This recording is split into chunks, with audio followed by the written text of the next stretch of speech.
नमस्कार दोस्तों, मेरा नाम है विवेक कुमार पांडे और मैं आपका स्वागत करता हूं मेरे YouTube channel KYVM know your body and medicine में।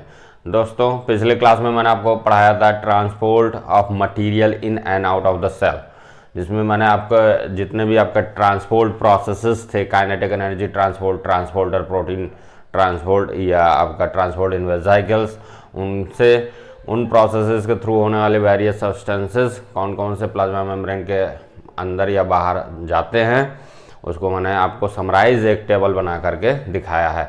अगर आप उसको देखना चाहते हैं तो उसका लिंक मैंने अपने डिस्क्रिप्शन में दे रखा है, वहाँ आप जा करके देख सकते हैं। आज आपको मैं पढ़ाऊँगा function of the plasma membrane. तो आज आपको मैं पढ़ाऊँगा function of the plasma membrane. पूरा आपको प्लाज्मा मेम्ब्रेन मैंने पढ़ा दिया। अब ये लास्ट टॉपिक है प्लाज्मा मेम्ब्रेन का, function of the plasma membrane. पहला हम फंक्शन देखेंगे, it acts as a delineating the cell. Means ये हमारी कोशिका की क्या है, पूरा आउटर स्केच, एक तरह से आउटर स्ट्रक्चर, पूरा बाउंड्री वॉल एक तरह से बनाती है। तो being the delineating boundary of the cell, plasma membrane perform following function. अब ये बाउंड्री वॉल बनाने की वजह से कौन कौन से फंक्शंस करती है वो आप देखेंगे। पहला फंक्शन इसका है, इट इनक्लोजेस द सेल। भाई ये सेल को इनक्लोज करती है, अपने अंदर कवर करती है। Provides mechanical support, mechanical support भी प्रोवाइड करती है ये, क्योंकि एक डेफिनेट शेप देती है। And maintains its shape and volume, और इसका शेप और वॉल्यूम जो होता है, कोई भी कोशिका का शेप या उसका जो वॉल्यूम है वो फिक्स रहता है। किसकी वजह से? प्लाज्मा मेम्ब्रेन की वजह से। दूसरा फंक्शन इसका है प्लाज्मा मेम्ब्रेन का, it prevents free mixing of the intracellular fluid and extra cellular fluid. अगर मान लीजिए सिंगल सेल है तो उसका एक्स्ट्रा सेलुलर मीडियम कुछ भी हो सकता है, आउटर एटमॉस्फेयर कुछ भी हो सकता है। तो ये क्या होता है, एक बाउंड्री वॉल होने की वजह से क्या होता है, एक तो फ्री मिक्सिंग, जो इसके सेल के अंदर जो साइटोप्लाज्म होता है या इंट्रासेलुलर फ्लूइड होता है, उसको बाहर वाले जो मीडियम होता है, अगर किसी मल्टी सेलुलर ऑर्गेनिज्म की बात करेंगे तो उसमें एक्स्ट्रा सेलुलर फ्लूइड आएगा। एक सिंगल सेल की बात करेंगे तो वो आउटर एटमॉस्फेयर कुछ भी हो सकता है। तो उसकी फ्री मिक्सिंग को कौन रोकता है? आपका प्लाज्मा मेम्ब्रेन रोकती है।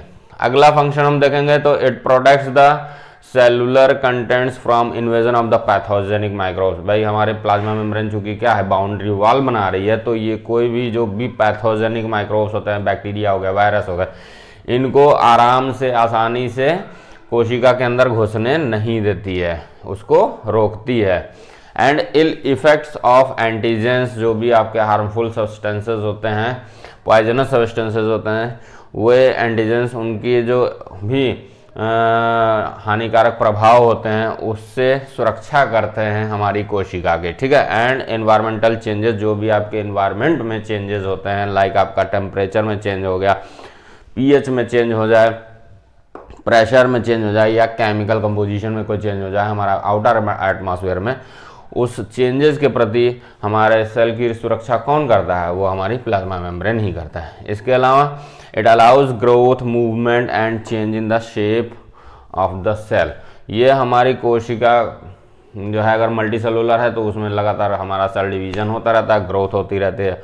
इसके अलावा अगर सिंगल सेल है तो उसमें वो मूवमेंट की भी प्रॉपर्टी आ जाती है, और चेंज इन शेप, इसके आवश्यकता अनुसार ये अपना शेप भी चेंज कर लेती है। ठीक है। तो ये सारी चीज़ें किसकी वजह से होती है? प्लाज्मा मेम्ब्रेन की वजह से होती है।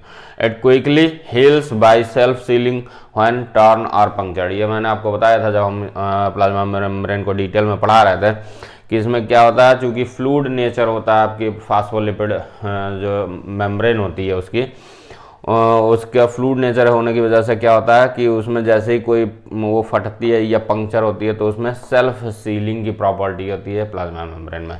तो इसलिए कभी भी पंक्चर होती है तो कोशिका खुद को सेल्फ हील कर लेती है। ठीक है। अगला फंक्शन आप देखेंगे, it regulates the chemical exchange between a cell and extra cellular fluid. भाई हमारे प्लाज्मा मेम्ब्रेन क्या होती है, आपकी सेलेक्टिवली परमिएबल मेम्ब्रेन होती है। सेलेक्टिवली परमिएबल मेम्ब्रेन होने की वजह से क्या है, ये जितने भी आपके केमिकल्स जो कि कोशिका के अंदर आने हैं या कोशिका के बाहर जाना है, उन सबको यही रेगुलेट करती है प्लाज्मा मेम्ब्रेन ही। और इसका ट्रांसपोर्टेशन कैसे होता है वो सब चीज़ मैं आपको पढ़ा चुका हूँ पिछले क्लासेस में। चाहे काइनेटिक एनर्जी ट्रांसपोर्ट हो या आपका ट्रांसपोर्टर प्रोटीन ट्रांसपोर्ट हो या आपका ट्रांसपोर्ट इन वेजाइकल्स हो, ठीक है, वो सब हमने पढ़ा दिया है।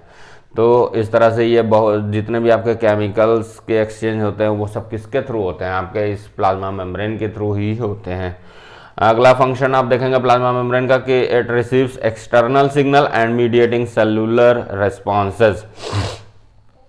क्या है एक्सटर्नल सिग्नल, कैसे रिसीव करता है? कहा जाता है कि हमारे प्लाज्मा मेम्ब्रेन में बहुत सारी आपके ऐसे रिसेप्टर प्रोटीन्स होती हैं जो कि बाहर के स्टिमुलस को रिसीव करने का काम करता है। इस तरह से आपका प्लाज्मा मेम्ब्रेन जो होती है वो एक रिसेप्टर सरफेस की तरह काम करता है, मीन्स एक रिसीविंग सरफेस, एक रिसीवर का काम भी करता है, ठीक है। स्टिमुलस आप जानते हैं any physico chemical changes in the environment, environment में कोई भी फिजिको केमिकल, चाहे फिजिकल चेंज हो या केमिकल चेंज हो, उसी को आप स्टिमुलस कहते हैं। उसको रिसीव करने के लिए प्लाज्मा मेम्ब्रेन में क्या होती हैं, कुछ रिसेप्टर प्रोटीन्स होती हैं, वो रिसीव करती हैं।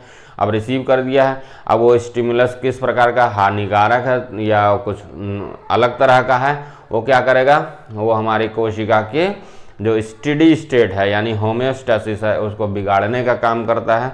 अब जब बिगाड़ने का काम करेगा तो क्या होगा, कुछ आपके इस कोशिका क्या होगी, उस अपनी होम्योस्टेसिस को मेंटेन करने के लिए रिस्पांस देती है। तो response in the form of metabolic reactions होते हैं।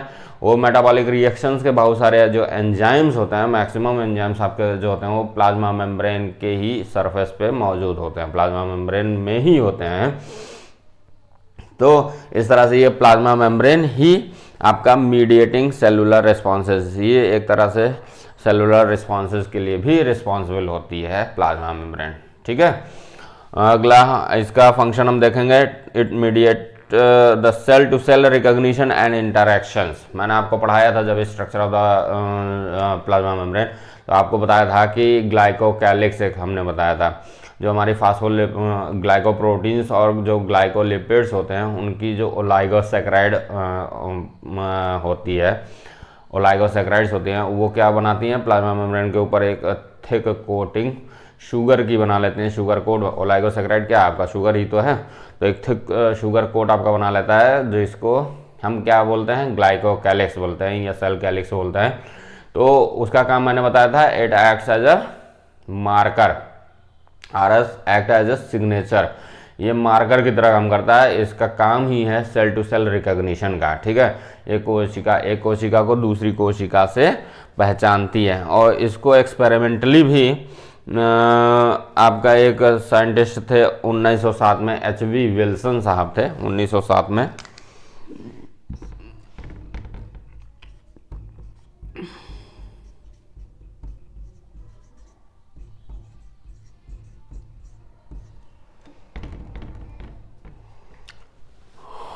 एच.वी. विल्सन साहब 1907 में इसको एक्सपेरिमेंटली भी प्रूफ किए थे कि कोशिकाएं आपस में पहचानती हैं कैसे हैं। तो 1907 में एच.वी. विल्सन साहब ने क्या किया था, एक आप जानते होंगे फाइलम पोरिफेरा जो कि स्पंजेस होते हैं, तो एक मैराइन स्पंज यानी समुद्री आपका स्पंज को क्या किया था, सी वाटर में ही रख के एक मसलिन क्लॉथ से उसको रगड़ दिया, रगड़ कर दिया तो वो उसके सारी कोशिकाएं क्या हो गई, अलग अलग हो गई।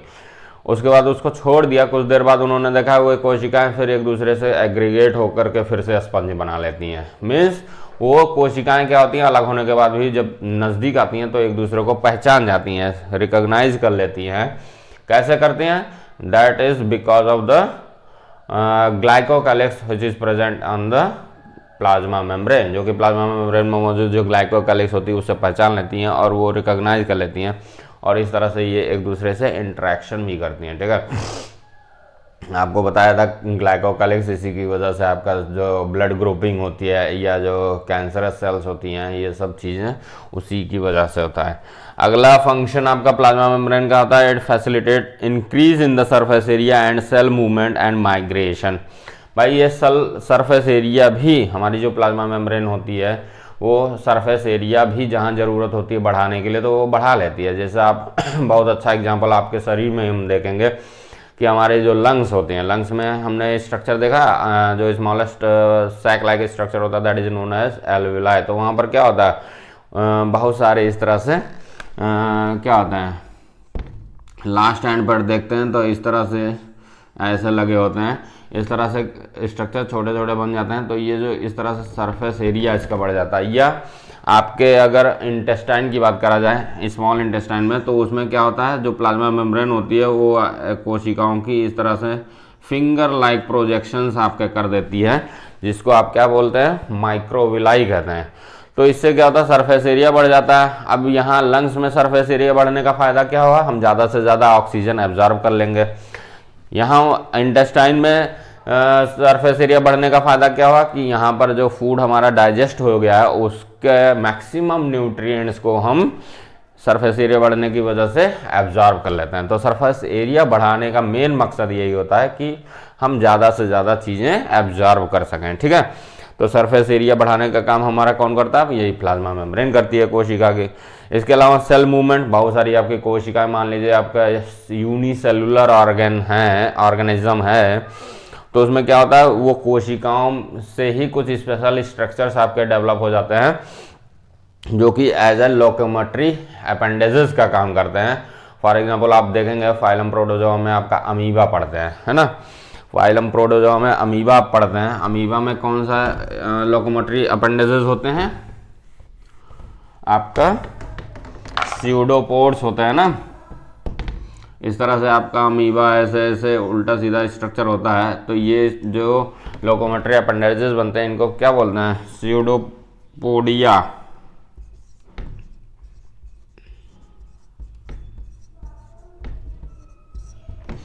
तो ये किससे बनता है स्यूडोपोडिया, भाई आपका अमीबा तो सिंगल सेल होता है, तो इसकी क्या होती है, ये प्लाज्मा मेम्ब्रेन होती है जो कि ये इस तरह से लोकोमोटरी अपेंडेजेस बना लेती है जिसको स्यूडोपोडिया कहते हैं, और इसकी मदद से ये अमीबा चलता रहता है। इसी तरह से आपका पैरामीशियम आप देखेंगे, पैरामीशियम में क्या होता है, उसमें सीलिया जैसा होता है। पैरामीशियम आपका इस तरह से स्ट्रक्चर होता है जूती के नुमा,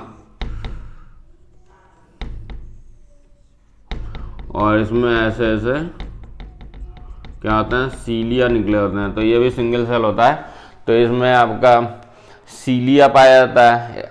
और इसी तरह से आपका एक और आपका होता है यूग्लिना, यूग्लिना में आपका फ्लैजला पाया जाता है ना। तो ये सब क्या होते हैं, सेल मूवमेंट के लिए लोकोमोटरी अपेंडेजेस डेवलप हो जाते हैं। कुछ कोशिकाएं ऐसे होती हैं जिनमें इस तरह के अपेंडेजेस नहीं डेवलप होते हैं, तो उनकी कोशिकाओं की जो प्लाज्मा मेम्ब्रेन होती है वो क्या होते हैं, बस सिंपल क्रॉल करने के लिए यानी रेंगने के लिए क्या होता है, पेग लाइक स्ट्रक्चर, छोटे छोटे नन्हे पेग लाइक स्ट्रक्चर बनाते हैं और उससे वो मूवमेंट करते हैं, ठीक है। तो this is all about the function of the plasma membrane. और आप मुझे बताइए ये वीडियो आपको कैसा लगा, अगर अच्छा लगा है इसको लाइक कीजिए, सब्सक्राइब कीजिए और बेल आइकन जरूर दबाइए ताकि मेरे सारे वीडियोज़ आप तक पहुँचते रहें और आप इस तरह से पढ़ते रहें। नमस्कार, जय हिंद, जय भारत।